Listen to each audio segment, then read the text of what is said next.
You ask Tiger to solve. This deals with linear equations with one unknown.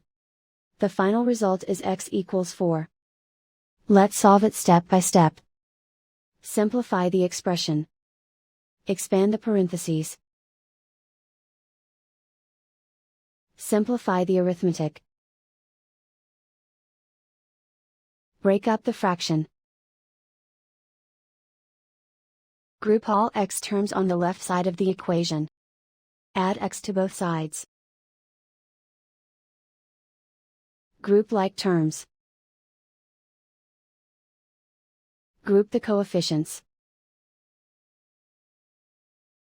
Convert the integer into a fraction. Combine the fractions.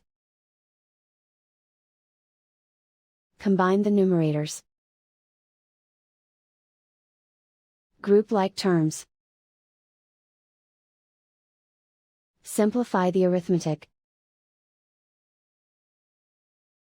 Group all constants on the right side of the equation.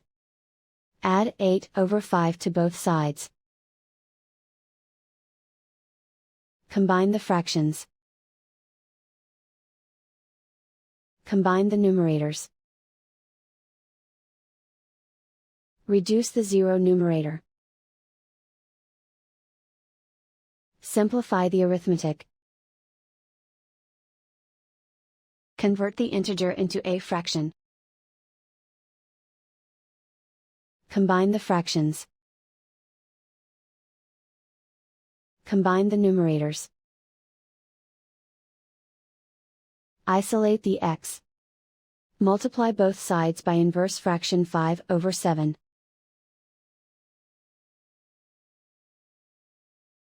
Group like terms. Multiply the coefficients. Simplify the fraction. Multiply the fractions. Simplify the arithmetic. And so the final result is x equals 4.